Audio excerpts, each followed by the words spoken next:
3, record. Well, welcome to the show, Karl. Thank you for coming on the podcast, Entrepreneurs, Business, and Finance. Thank you very much, Henry. So we will learn more about Karl because he's a very interesting person and a good friend. And he has always been very involved in the community and still is. I would say, if I were going to say one of the many good things about Karl, I would say he's a give back kind of guy. And so this will be very interesting because he has ties to the community at large in many ways, and a history of real estate development among his other businesses and ventures. So in many ways, more diverse than so many people and their experience. So why don't you talk about, Karl? You came to this country as a very young boy. I know you went to Texas A&M University, SMU Law. How was all that? I mean, you just seem like you've been here, your whole entire life, but obviously it was somewhat of a change when you first arrived. Pretty much. No. So I got to the U.S. at the age of 5. My parents wanted to kind of see what they can do on their own. So my family, both sides of my family, were part of Chiang Kai-shek's government that escaped China in 1949 to start Taiwan, the Republic of China. So, so we've got, my one grandfather was like the Chinese ambassador to Singapore. The other one was like the head of the Chinese Olympic Committee. My dad played Olympic soccer and basketball. So it's just, they were very, they did very well in the Republic of China. But my parents kind of wanted to see what they can do on their own. So they came to the U.S. When I was 5. Now, they had some family businesses here. My dad was like the older brother here to help some of his siblings. But we moved to San Antonio. And I really couldn't speak English. I spent the first 6 months watching Sesame Street and Electric Company back in the day. Remember that far back, to pick up English, and picked up pretty quickly. But, grew up in San Antonio, just doing all the fun things you can do in that city. Went and left for college to College Station for Texas A&M. I was at Texas A&M for 4 years. I started out as an aerospace engineer degree, which lasted about a semester. When they first sit you down, they say, look left, look right. That person next to you probably won't be here. Well, apparently I was to the left of somebody because I changed majors after the first semester. Ended up with a degree in political science. Part of it was because, since both sides of my family were in politics, I thought, one day I'm going to get involved in politics. Did that. So a poli-sci degree kind of leads to law school. So, came to SMU, to Dallas for law school, and I've been here for the last 34 years. Very engaged in the community. As you said, I know a lot of people because I've had to. When I was in college, I was in a fraternity, and when you go through Rush, at A&M, I was the only minority in the Greek system, period. So if I go to a party, they meet Karl, they're like, hey, that's Karl, the Asian guy, the Chinese guy, or whatever. I meet somebody, I'm like, okay, how do I remember this person, right? So I had to be really good at that. And growing up, I was a collector of baseball cards.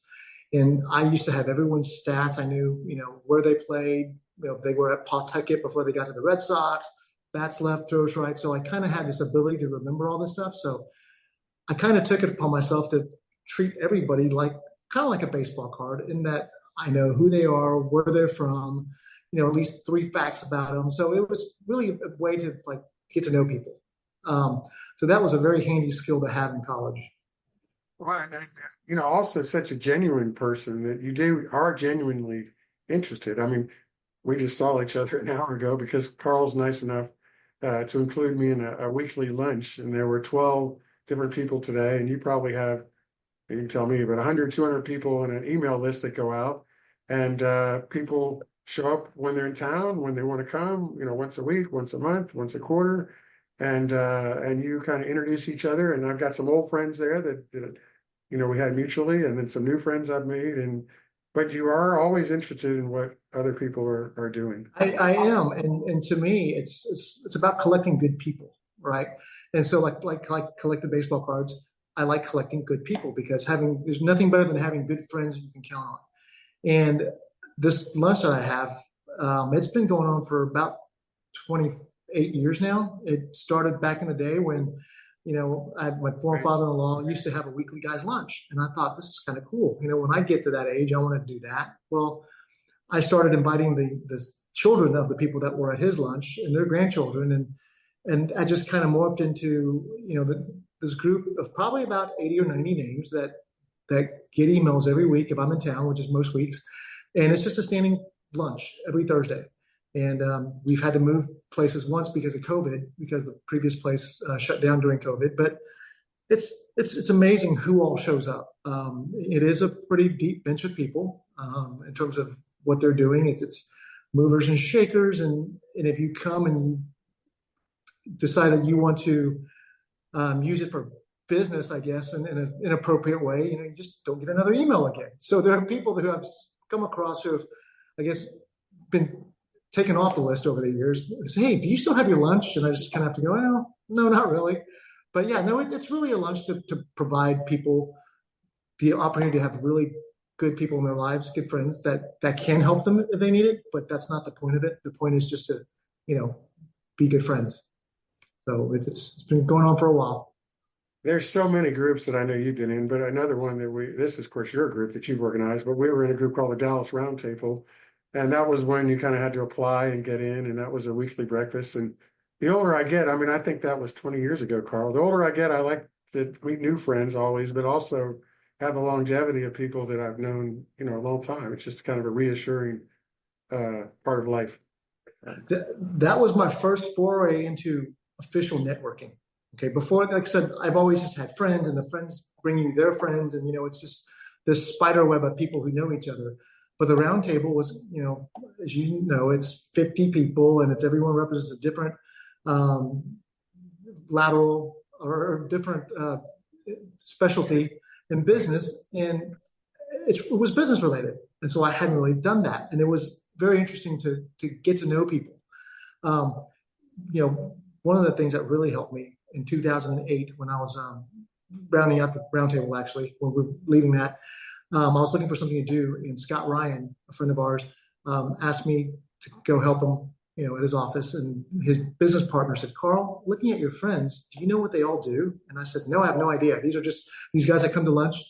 I guess they're usually independently wealthy. They have time, so no one ever asks each other what they do like during the day, because a lot of these guys they run companies, and so we don't talk about it. We talk about our passions, whether it's hunting or fishing, sports, philanthropy.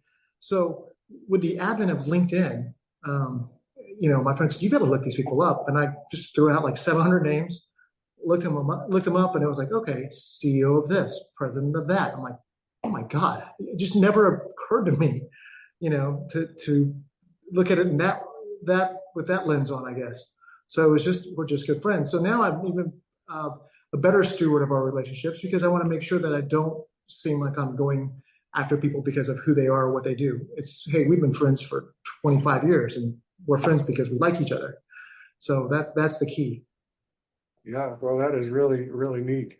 And I know that we've had some conversations because we both spend time in the whole Sandestin Gulf Coast area. And I know one of your many careers and ventures has been real estate development. I'd like to hear about the development you're doing currently, but then also maybe talk about what it was like in Florida in the early days before a lot of that development had come along. And I know that people would be interested in hearing about that, because in this part of the world, a lot of people know about the Gulf Coast from, Destin is probably the most well known, but then now 35A is growing, and then you got the whole Alabama side, and Right. Sugar Beach, and but you were one of the early pioneers. Yeah, well, so my former father-in-law and I were business partners. He built one of the first resorts in Destin, Florida, called it's called Topsail Beach and Racket Club. It's just across the highway from Sandestin. It was one building. It was one large building, tennis club, and Roscoe Tanner was his head pro, who at the time had the record for the world's fastest serve. So, I've been familiar with that area, and when I got out of law school, joined the family office to work with him, he said, "Hey, why don't we build a golf course down on kind of like the last part of the Panhandle?" There was a county in Florida where just south of Tallahassee, it's right on the Gulf of Mexico, Franklin County, where there's not a golf course. And we thought, wow, we found the only county in Florida that didn't have a golf course. Why don't we put one on there? And this was probably 1996. And so Destin was built out. The next area, Watercolor, was building up pretty well. Panama City was just kind of a mess still because that was still the place for spring break.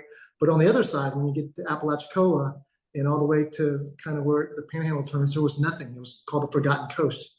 So we found a place that used to be a camp for wayward youth. It was 360 acres right on the Gulf of Mexico on Highway 98. And we thought, we're going to do a development.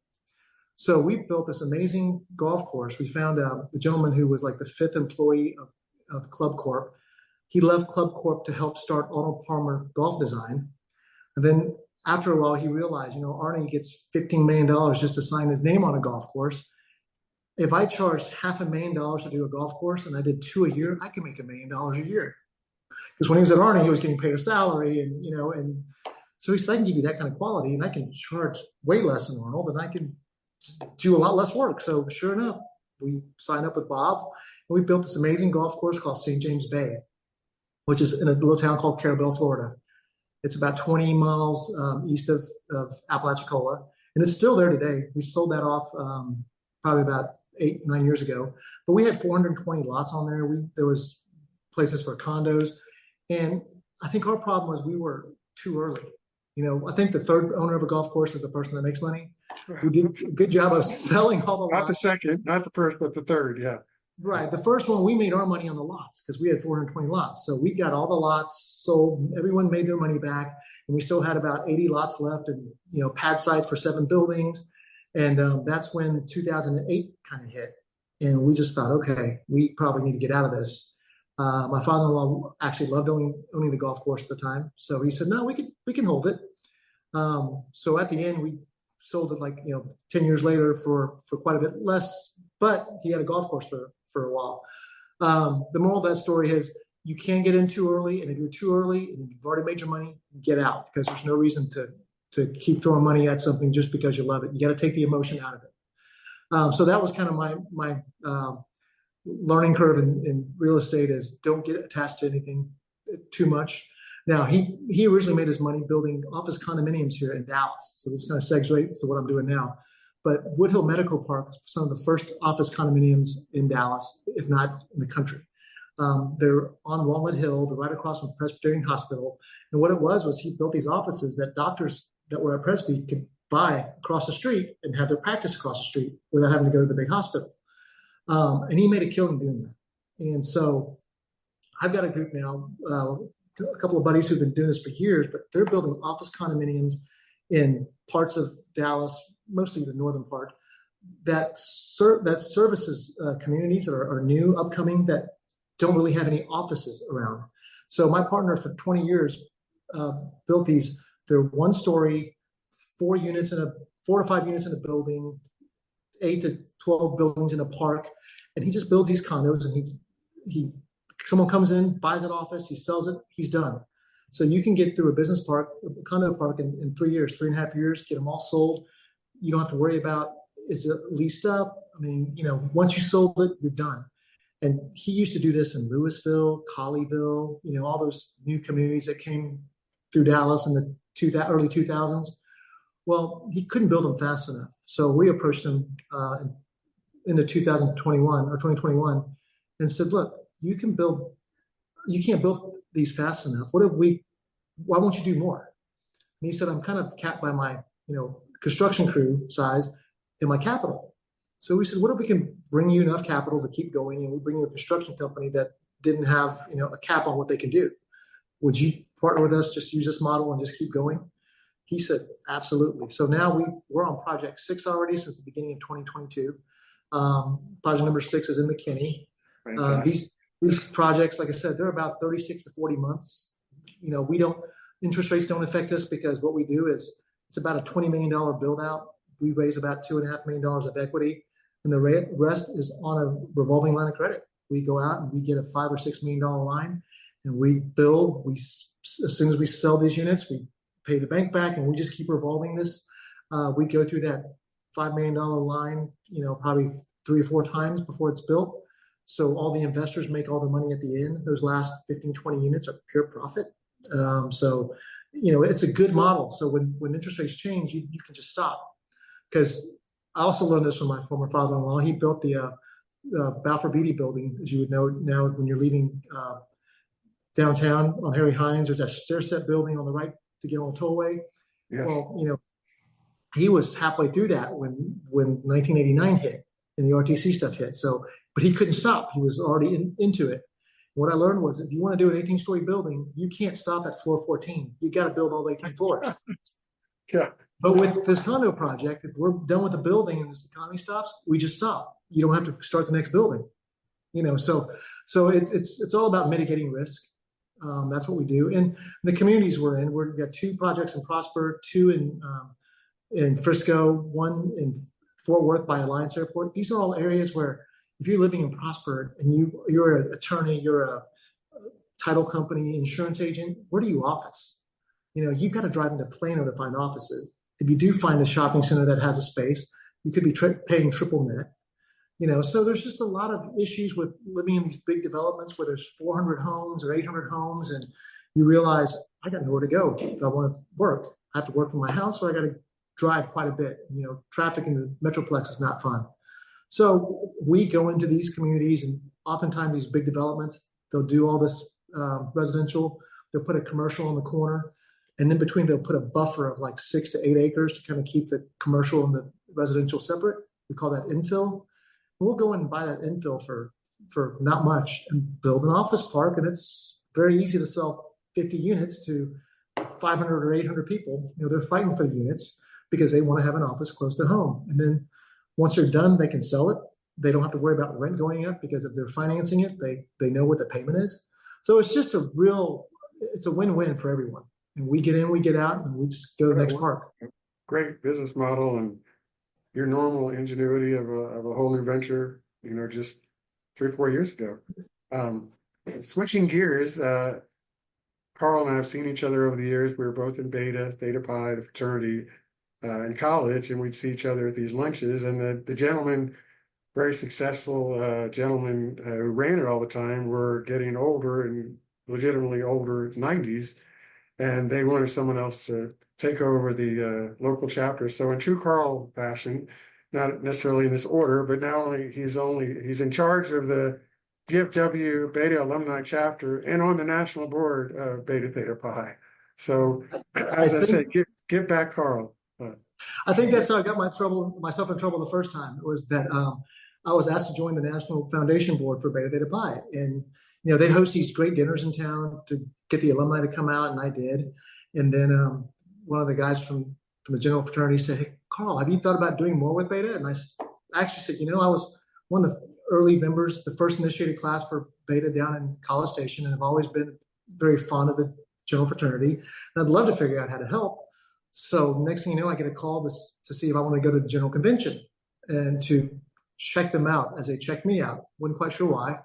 But I got there and I attended all the foundation board meetings, and then they said, "Hey, would you like to be on the National Foundation Board of Directors?" And I said, "That would be great." And as a matter of fact, I'm now currently the development chair for the foundation board. So that's taken some time. But as you realize, Henry, that in Dallas, we've got great people running it, but they are getting a little older, and it's been kind of the same events, and it's catering to an older crowd.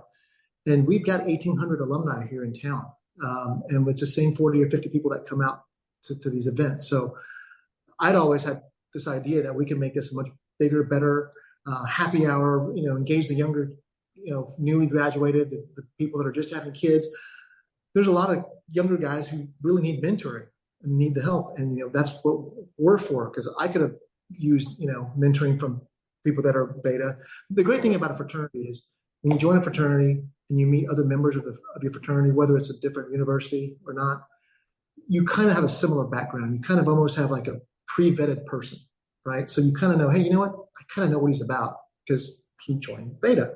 So I've always wanted to have that. And we had a conversation about, us being the mentors. And so when they said, Dallas really needs help with getting this to, a bigger audience, they looked at me and said, "Well, Karl, you're in Dallas. Would you have any interest in taking over the Alumni Association?" And my original thought was, well, I would help the two that are doing it now, and we can add a component to it. Famous But I last guess words. they were ready to retire, and they stood up and said, well, Karl, you're now in charge of the Alumni Association. So I'm trying to figure out how to manage that. But we've had our first happy hour, and we had about 60 people show up, which was pretty good. That's more than we've had for the lunches, and the feedback has been great. And so we're getting ready to do another 2-day event in My Fort mom Worth used and to say, Dallas. oops, sorry to interrupt. My mom used to say, if you want to get something done, ask a busy person. So I think that's what they did. They found a busy person named Karl Chiao, and they asked him.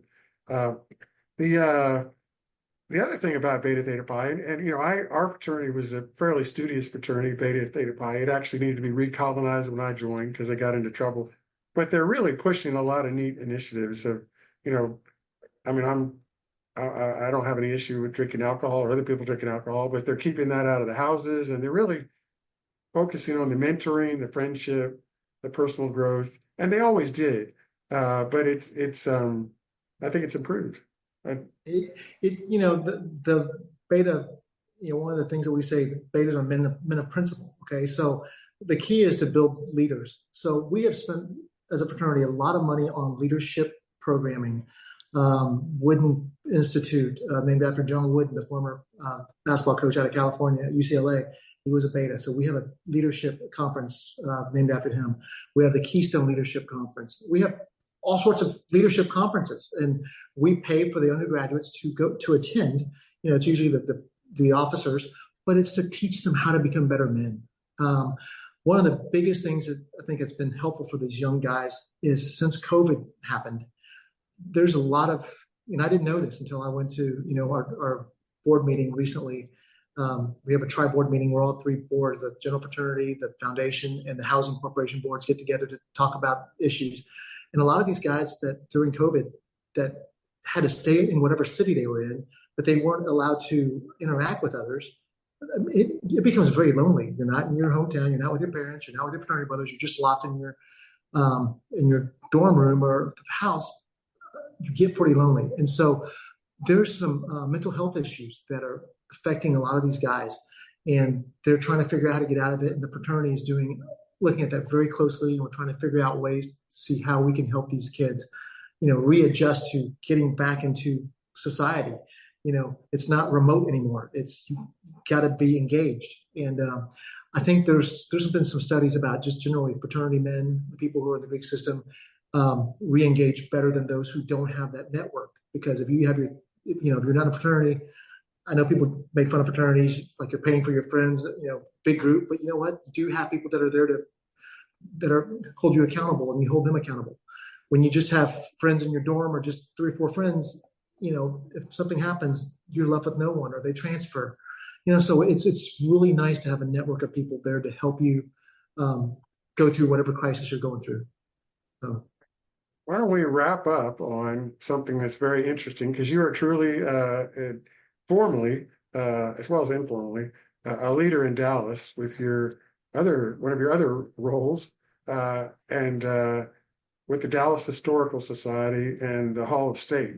So Dallas has a real gem of a area, part of town, which has old historic we're in Dallas, right? We're not in Rome, but old Right. buildings in Dallas, Art Deco buildings, and they are in a place called Fair Park. And you are what's your official role with the So Dallas? I'm the executive director of the Dallas Historical Society.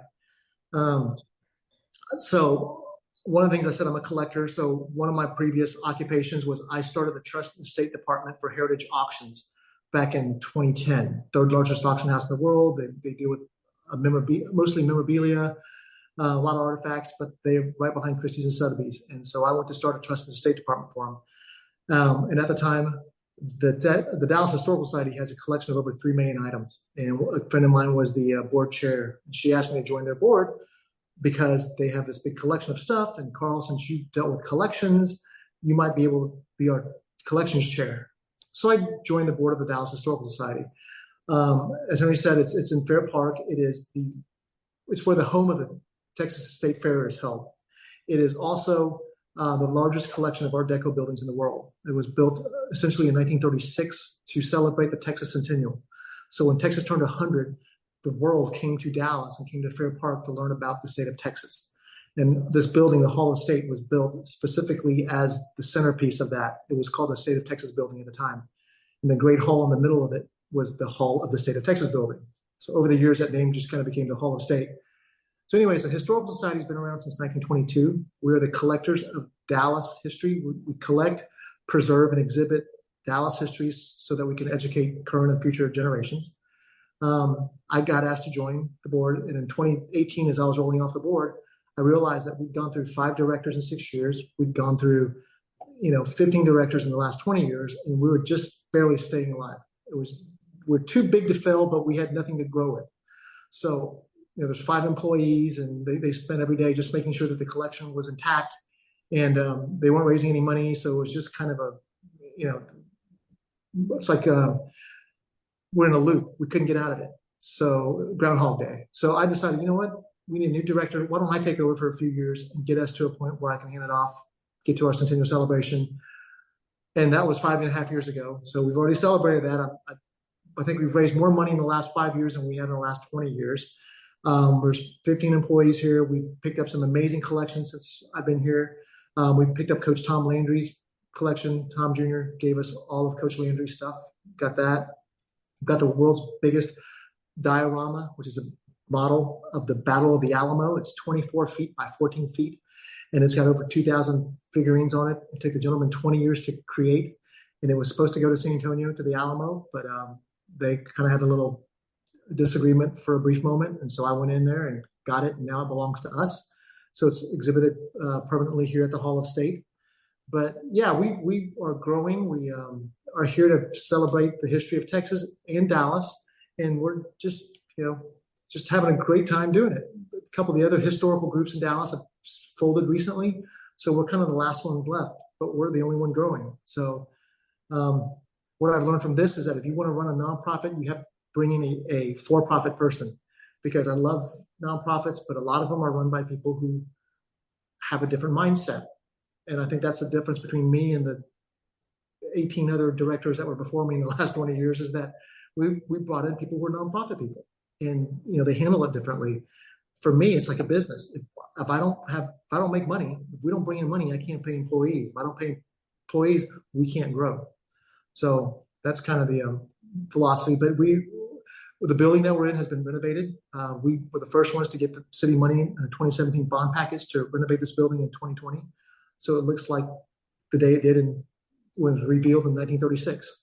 So it's just been great. And I'm 30 yards from the Cotton Bowl, which is now just getting their money to renovate. So, we did it way ahead of everybody, and we're just glad to be a leader here in Fair Park. Well, what a fantastic summary, an entirely inspiring life, Karl, you had. And even as well as I've known you, and all these years just sitting here listening to you, it's pretty neat. So thanks for sharing that. And well, thank you for having me on. Well, thank you for coming on the show. And I will see you soon. Sounds great, Henry. Thank you. All right. Bye-bye. Bye.